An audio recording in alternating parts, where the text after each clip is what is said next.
Digital services की अब संख्या बढ़ती जा रही है, उसकी फ्रीक्वेंसी और इंटेंसिटी भी बढ़ती जा रही है। तो ये बहुत आवश्यक है कि यदि हम स्कूल में डिजिटल सर्विसेज का पूरा फ़ायदा लेना चाहते हों तो स्कूल में भी मेरे पास इंटरनेट कनेक्शन हो और मेरे पास कंप्यूटर इत्यादि की व्यवस्था हो।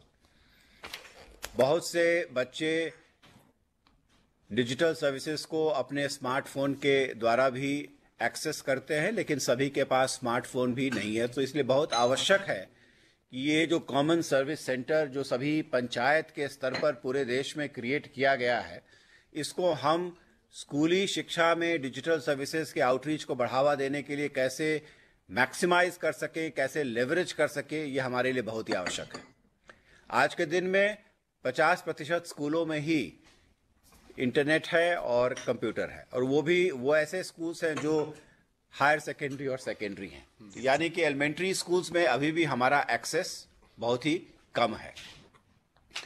दूसरी बात जो मैं कहना चाहता हूं कि अभी जैसा कि आज हम लोग अपार आईडी पे चर्चा कर रहे हैं और स्कूली शिक्षा उच्च शिक्षा के साथ कार्य कर रहा है कि हमारे जितने भी स्कूल में बच्चे हैं उनको हम एक प्रोविजनल अपार आईडी तत्काल निर्गत कर दें। इस प्रोविजनल अपार आईडी को वो बच्चा उसको एक्सेस करके सुविधा के लिए जब उसको वो एकेडमिक बैंक ऑफ क्रेडिट या डीजी लॉकर से उसको वो जोड़ेगा तो उसको कहीं ना कहीं उस आईडी को ऑथेंटिकेट करने की आवश्यकता होगी, और हम सभी को इनकरेज कर रहे हैं कि विथ कंसेंट वो उसको आधार से इनेबल कर दे, ऑथेंटिकेट कर दे, तो उसकी जो यूजफुलनेस है वो जीवन पर्यंत रहेगी आपके साथ। स्कूली शिक्षा में बहुत कुछ ऐसा लाया जा रहा है, और हमारी जो सबसे बड़ी समस्या ये हो रही है कि मेरे पास हर बच्चे के लिए कोई एक सिंगल रिपॉजिटरी नहीं है जहां पर मैं उसके सारे एकेडमिक रिकॉर्ड्स को देख सकूं। और इसी दरमियान यदि बच्चे का स्कूल बदल जाता है तो ये और कठिन हो जाता है, क्योंकि फिर उसको हम एक्सेस नहीं कर पाते हैं। तो ये अपार आईडी के माध्यम से यदि हम उसे जोड़ दें academic bank of credit DG locker के साथ, तो हर बच्चे के लिए एक ऐसी जगह बन जाएगी जहां पर उसका हर एकेडमिक रिकॉर्ड और उसका दूसरे जितने भी डॉक्यूमेंट्स हैं, चाहे उसका वो डेट ऑफ बर्थ हो या बाद में कभी वो ड्राइविंग लाइसेंस लेता है, डिपेंडिंग ऑन किस तरह, हर साल के अंत में जब उसका होलिस्टिक प्रोग्रेस कार्ड भी बनता है, रिपोर्ट कार्ड बनता है, तो उसको भी वहां दिया जा सकता है। नेशनल क्रेडिट रेटिंग फ्रेमवर्क में अभी हम क्रेडिट सिस्टम लाने जा रहे हैं, उसका जो क्रेडिट है वो भी इस डिजी लॉकर में उपलब्ध कराया जा सकता है। तो ये हमारे लिए बहुत ही आवश्यक है। इसमें मैं समझता हूं कि कॉमन सर्विस सेंटर की जो रोल है वो बहुत ही अहम होगी, क्योंकि आप एक वन पॉइंट सर्विस सेंटर हैं जहां पर हमारा बच्चा जाकर के अपार आईडी के लिए तो सुविधा ले ही सकता है और कई तरह की सुविधा ले सकता है। आजकल सारा का सारा ट्रांसफर्स डीबीटी के माध्यम से हो रहा है, और हम लोग लगातार देखते हैं कि कहीं ना कहीं बच्चे कभी कभी कुछ तकनीकी गड़बड़ी कर देते हैं जिससे जो उनको मिलना चाहिए वो नहीं मिल पाता है।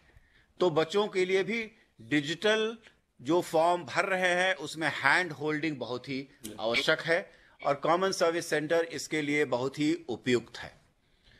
हम लोग चाहेंगे सर कि इसमें हम किसी प्रकार का एक business model common service centre के साथ डेवलप कर सके, ताकि वो एक पारदर्शी तरीके से हम अपने सभी को इसकी जानकारी दे सकें, ताकि वो बच्चा पारदर्शी तरीके से कॉमन सर्विस सेंटर में जाए और उन सेवाओं को एक्सेस कर ले।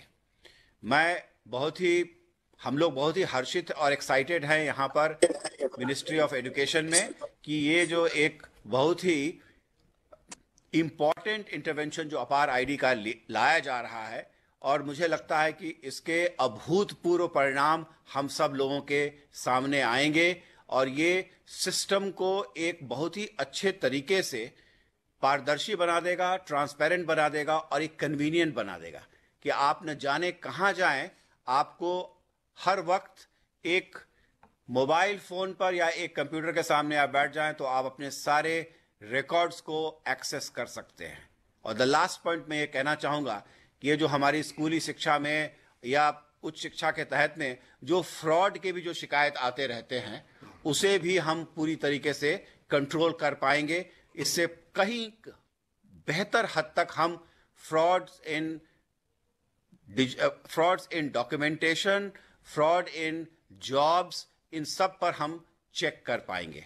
तो ये हमारे लिए बहुत ही अच्छा रहेगा और मैं आशा करता हूं कि एक बहुत ही अच्छा बिजनेस मॉडल हम कॉमन सर्विस सेंटर के साथ डेवलप कर पाएंगे। Thank you so much. Sanjay sir, बहुत बहुत धन्यवाद आपके इम्पोर्टेंट टाइम के लिए। जिस तरीके से संजय सर, सचिव सेक्रेटरी स्कूल एजुकेशन ने उन्हें हमें बताया कि कितना ब्रॉड स्पेक्ट्रम है ये, हमारे विलीज किस तरीके से काम कर सकते हैं, तो इसी पे संजय सर, एमडी सीएससीएसपीबी, आपसे रिक्वेस्ट है कि सर जो सर बातें कह के गए उसे आप सीएससीएसपीबी से जोड़े और हमारे वीएलई का मार्गदर्शन और करें कि किस तरीके से ये अपॉर्चुनिटी को वो और फायदा अपने लिए और बच्चों के लिए भी। Over to you sir. Thank you Bhagwati. I hope I am audible now. Yes sir. So सबसे मैं वहीं से शुरू करता हूँ जहाँ से मैंने छोड़ा था।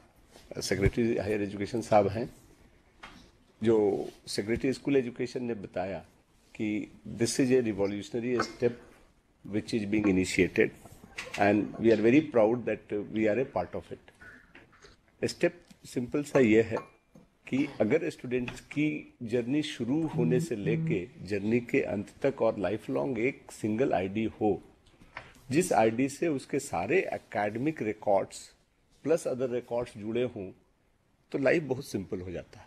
चाहे वो इंटर स्कूल ट्रांसफ़र हो, स्कूल से कॉलेज का ट्रांसफ़र हो, या कॉलेज के बाद जॉब के पोर्टल पे। और सिंपल ही नहीं हो जाता है, बल्कि जो सेक्रेटरी साहब ने कहा कि फ्रॉड्स भी मिनिमाइज किए जा सकते हैं।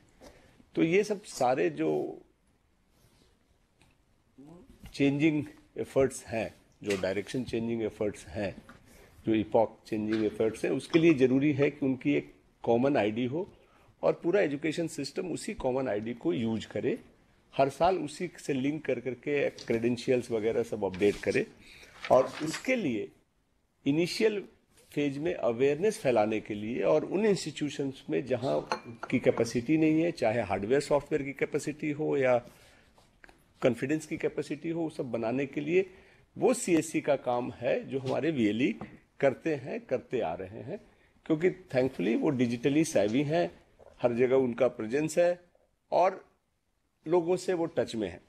तो इसलिए हमारा रिक्वेस्ट ये रहेगा, हमने एजुकेशन मिनिस्ट्री और स्कूल एजुकेशन और हायर एजुकेशन से बात कर करके सीएससी के हमारे डिजिटल सेवा पोर्टल्स में एक सिंपल सा सिस्टम बनाया है, जो प्रोसेस में बताया जाएगा, जिसके थ्रू वीएलई स्टूडेंट्स का रजिस्ट्रेशन कर सकते हैं और उनको उनका अपार आईडी जनरेट कर करके दे सकते हैं।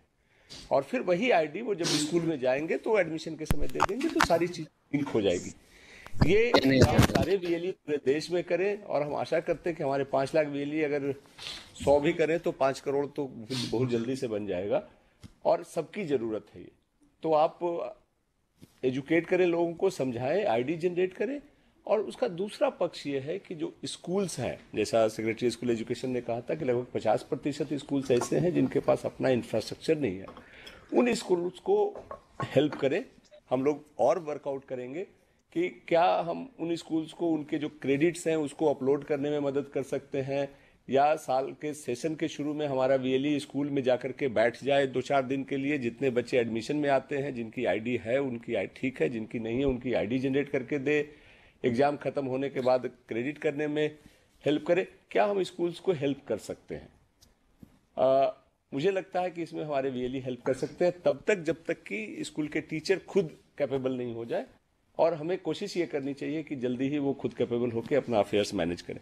तो मेरा आज आप सबसे रिक्वेस्ट है, और जो महानुभाव ऑनलाइन भी जुड़े हैं, कि इस महायज्ञ में, ये बहुत बड़ी प्रोसेस में आप शामिल हो जाए, हमारे वीएलई शामिल हो जाए और तेजी से अपार आईडी जनरेट करने का भी जो प्रोसेस है वो शुरू करें।